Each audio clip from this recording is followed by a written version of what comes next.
When I arrived at the gas station for my first shift, the place looked quite normal. It was one of those standalone branded gas stations, named a generic Star Gasoline, and clearly family-owned. It was a bit run-down but serviceable, and only one car was currently pumping gas. The gas tanks were lit by a yellow light that hung in the center, casting shadows in all four directions, like a compass dial. The actual convenience store part of the gas station was typical. The glass windows were plastered with sun-bleached advertisements for cigarettes, energy drinks, and a 2 hot dogs for 99 cents deal. The tinkle of a bell chimed when I pushed open the convenience store door, and I was met with the smell of slightly old hot dogs that had been sitting under a heat lamp all day. Looking over, I saw that there was no one at the counter, but a lady who looked like she was in her 50s waved at me from the back of the store as she was sweeping up. The store was a little larger than a typical gas station convenience store.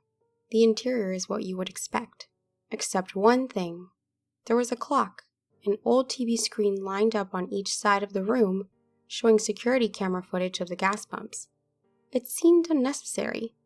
In addition, the owners didn't aim the security cameras very well, and it was mostly casting footage of the ground, in between the gas pumps, and the store instead of centering the gas pumps in the middle.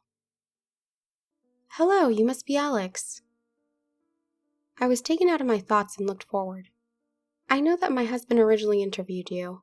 We've been trying to find a person to do this night shift for months, and I dare say I'm getting too old to stay up that late.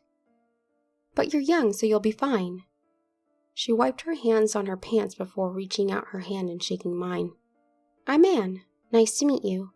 You can go ahead and set your things behind the counter, and I'll show you around real quick. I know you've already worked at a gas station before, so I won't bore you. We just needed someone who was good at following directions." The little lady moved quickly for someone her size. She seemed eager to get me started so that she could finally go home and enjoy a normal sleep schedule. "Cleaning supplies are back in this closet. Mops and brooms are hung on the left. Bathroom is on the right. It's just a single toilet." I peeked inside. The bathroom was just about what you'd expect a gas station bathroom to look like. The walls were all scratched up from druggies probably sketching their initials all over it, and the tiles had a nasty brown stain from years of use. But it smelled clean at least, like bleach. And there was hand soap, which wasn't always a guarantee whenever I used a gas station bathroom. "I'll give you a list later with the cleaning tasks and when to do it, since you'll be closing up."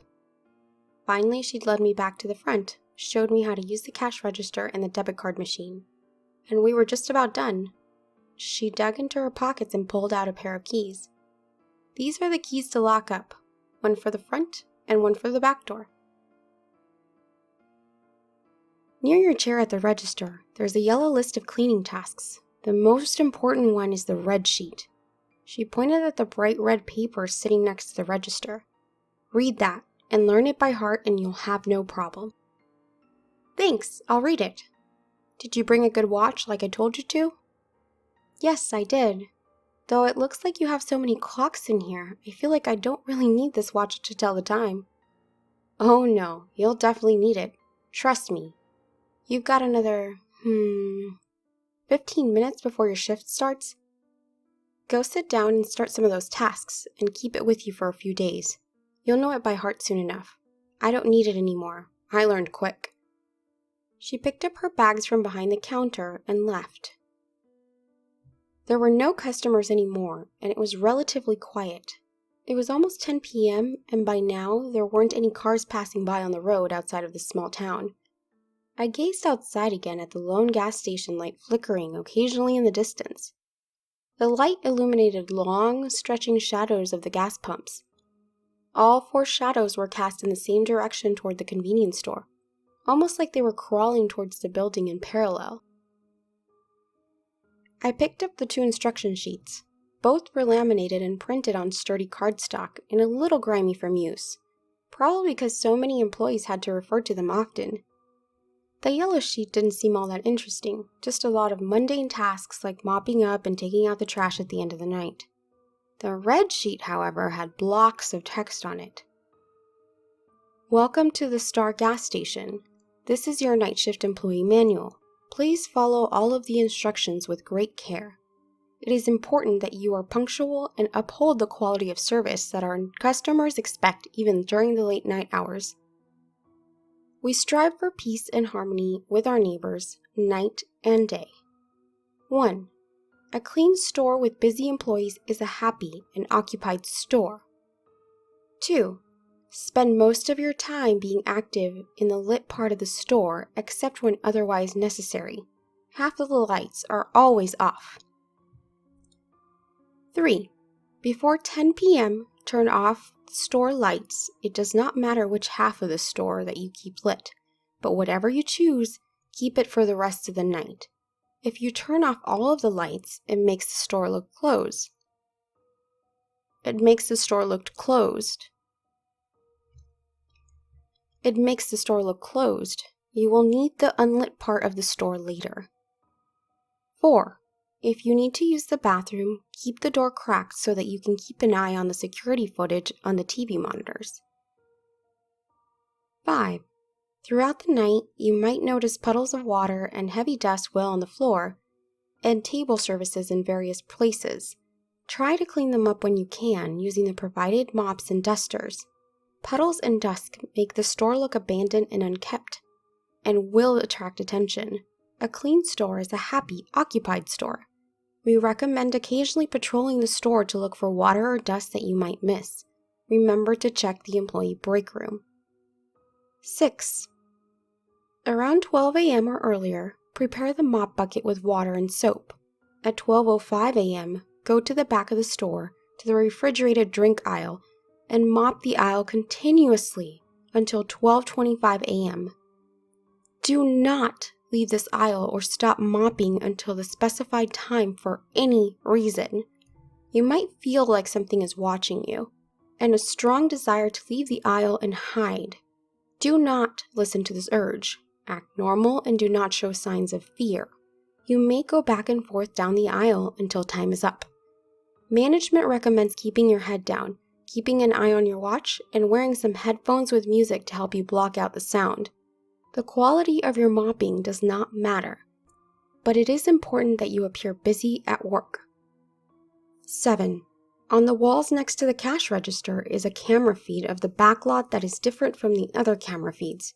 You do not need to check this feed too frequently, only once every 30 minutes at the top of the hour and the bottom of the hour.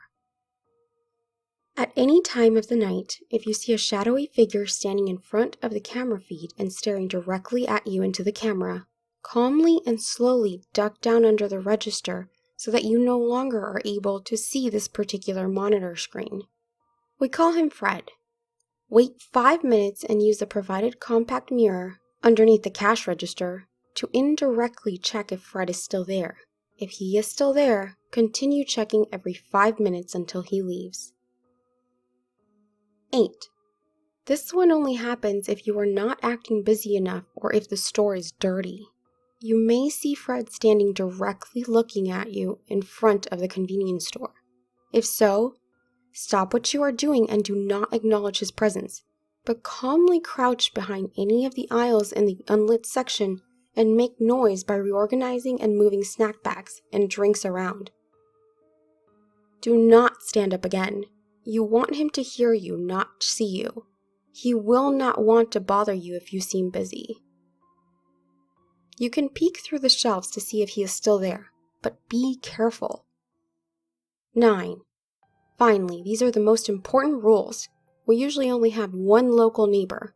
Fred visit every night, but on very rare, unlucky occasions there are more of them. Unfortunately, only Fred is relatively harmless, as long as you follow the rules. The other foreign visitors are not. There are multiple TV monitors on all walls of the store. If at any time in the parking lot you see 4 shadows of the gas pumps all face towards you in the same direction, this is a bad omen. It means that out-of-town visitors are nearby and it's best to vacate. 10. You will have a few minutes. Drop what you are doing, run to the employee back room, and find a large light switch panel on the back wall. Turn on every switch to turn off all of the electricity of the store. It will make the store look closed, and the visitors may leave to look for a different establishment. This angers Fred, who is a local, but helps discourage out-of-town visitors from coming in. Go into the storage room on the right, lock the door, and deadbolt it. Put your phone on silent and send Anne a text. Do not try to leave. Multiple visitors may enter the store. Fred will also get inside now that the store seems closed, but he should not find you if you remain still. You can take a nap for the rest of the night as long as you do not snore. If all goes well, we will collect you in the morning and pay you triple your wages for the trouble. Ice ran through my fingers as I reread one line that stood out. In a panic, I looked up at the closest monitor, and the shadows were so elongated that they were basically leaking into the store. But there were no shadowy figures inside. Yet. I was starting to shake. No way that this list was real, but I clearly remembered the shadows being in a compass formation when I first arrived. The sun was already going down, and unless that singular light fixture could somehow move positions, there's no way to explain the shadows suddenly changing to stand parallel to one another. Blood was draining from my face, and I looked up at the clock. It had taken me a while to read through the list, but maybe I had a minute left. Break room, back wall, panel, storage room, lock it and deadbolt, call Anne, then stay silent. I sprinted from behind the counter and ran into the back room. I quickly located the light panel and smashed my hands down all of the switches and backed out the store. My hand fumbled for my phone flashlight while I grasped the walls to find the storage room door and pulled myself in. I couldn't see a thing except for the narrow beam of my phone flashlight, but I managed to lock and deadbolt the door with my jittery fingers, then located boxes that I could hide behind. My heart was pounding. I wasn't sure if all of this was a joke, but it couldn't hurt to call Anne and ask her what in the world was going on. I dialed her number and heard the dial tone of a phone call trying to get through.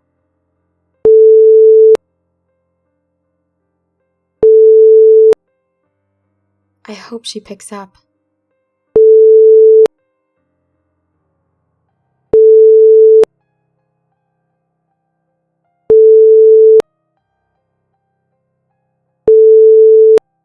It seemed to take forever. Hello? I couldn't believe she actually picked up. I immediately asked her if that red instruction sheet was real. In a slurry of panicked words, I also explained the shadows that all began facing the direction towards the store, and demanded to know if I was in actual danger. Sorry that I didn't tell you, honey. The last one almost never happens. It's only happened a couple of times in the past 2 years. You just got really unlucky. It seems like you did almost everything right, though. I breathed a sigh of relief. Just stay inside and stay quiet. We'll get you in the morning, sweetie. I was still in a panic, but this reassurance relaxed me enough to slump down the wall and get ready to settle in for the night. However, just as I was about to put the phone down, a thought bubbled up in my head. Did she say that I did almost everything right? I felt something next to me. Her voice was no longer coming through my cell phone, but right next to my ear. You were supposed to text her.